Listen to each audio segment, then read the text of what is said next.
A Russian-American woman freed by Moscow arrived back in the United States late Thursday as part of a prisoner swap completed as the two countries aim to repair ties. According to Associated Press, a plane carrying Ksenia Karelina landed around 11 p.m. Eastern Daylight Time at Joint Base Andrews, where she was greeted by her fiancé. She was released earlier in the day in exchange for a Russian-German man who'd been jailed in the U.S. on smuggling charges. Karelina was arrested in the Ural Mountain city of Ekaterinburg in February 2024 and convicted of treason on charges stemming from a donation of about $52 to a charity aiding Ukraine. U.S. authorities have called the case absolutely ludicrous. Arthur Petrov was released as part of the swap in Abu Dhabi, United Arab Emirates, according to the Federal Security Service, or FSB, Russia's main security and counterintelligence agency. Petrov was arrested in Cyprus in August 2023 at the request of the U.S. on charges of smuggling sensitive microelectronics to Russia and extradited to the U.S. a year later. Karelina was among a growing number of Americans arrested in Russia in recent years as tensions between Moscow and Washington spiked over the war in Ukraine. Her release is the latest in a series of high-profile prisoner exchanges Russia and the U.S. carried out in the last 3 years and the second since Trump took office and reversed Washington's policy of isolating Russia in an effort to end the war in Ukraine in February. Russia released American teacher Mark Fogel, imprisoned on drug charges, in a swap that the White House described as part of a diplomatic thaw that could advance peace negotiations.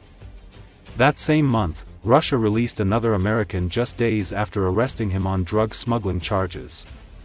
Karelina, a former ballet dancer also identified in some media as Ksenia Karelina, lived in Maryland before moving to Los Angeles. She was arrested when she returned to Russia to visit her family last year. The FSB accused her of proactively collecting money for a Ukrainian organization that was supplying gear to Kiev's forces. The First Department, a Russian rights group, said the charges stemmed from a $51.80 donation to a U.S. charity aiding Ukraine. "I am overjoyed to hear that the love of my life, Ksenia Karelina, is on her way home from wrongful detention in Russia," Karelina's fiancé, professional boxer Chris Van Heerden, said in a statement. "She has endured a nightmare for 15 months and I cannot wait to hold her. Our dog, Boots, is also eagerly awaiting her return." He thanked U.S. President Donald Trump and his envoys, as well as prominent public figures who had championed her case, including Dana White, a Trump friend and CEO of the Ultimate Fighting Championship. Trump also credited White, too, saying the UFC boss had called him about the case.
A lot of people care about no idea. You have no idea.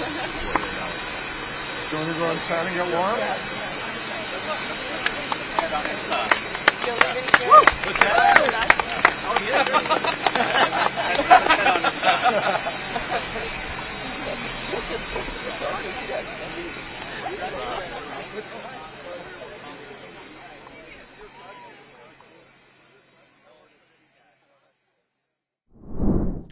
Ukraine on Wednesday expanded on its claim that significant numbers of Chinese nationals are fighting for Russia's invading army, saying it had gathered detailed intelligence on mercenaries Moscow allegedly recruited through social media.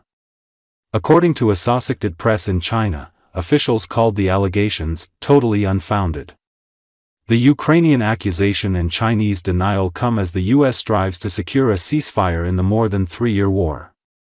President Volodymyr Zelensky announced Tuesday that the Ukrainian military had captured 2 Chinese men fighting alongside the Russian army on Ukrainian soil. It was the first time Ukraine had made such a claim about Chinese fighters in the war. He stopped short of saying the Chinese government authorized the mercenaries' involvement in Ukraine. In his daily video address on Wednesday, he said 2 Chinese captives were cooperating with Ukrainian investigators. They are providing information about how they ended up at the front, how they became participants in this international crime, this Russian war against Ukraine. Zelensky said Ukraine has the last names and passport data for Chinese citizens fighting for the Russian army. He shared with journalists documents listing names, passport numbers, and personal details of the alleged Chinese recruits, including when they arrived in Russia for military training and departed for service. The AP has not independently verified the documents. China has provided strong diplomatic support for Russia since it launched its full-scale invasion of Ukraine in February 2022. It has also sold Russia machinery and microelectronics that it can use to make weapons, Western officials say, in addition to providing an economic lifeline through the trade in energy and consumer goods. China is not believed to have knowingly provided Russia with troops, weapons, or military expertise. Служба безпеки України здійснює перші процесуальні дії із полоненими громадянами Китаю. Вони в Києві спілкуються зі слідчими, дають інформацію про те, як опинились на фронті, як стали учасниками цього міжнародного злочину, цієї російської війни проти України. Ми маємо інформацію також і щодо інших громадян КНР у складі російської армії з іменами, прізвищами та описом конкретних шляхів потрапляння таких солдатів в російський окупаційний контингент. Дипломатичними каналами ми доведемо необхідну інформацію до китайської сторони. І, звісно, до кожного у світі, хто чув, як в Пекіні говорили, що не можна розпалювати цю війну ще більше і розширювати її масштаб. Залучення ще й громадян Китаю у цю війну – це точно розпалення більшої проблеми.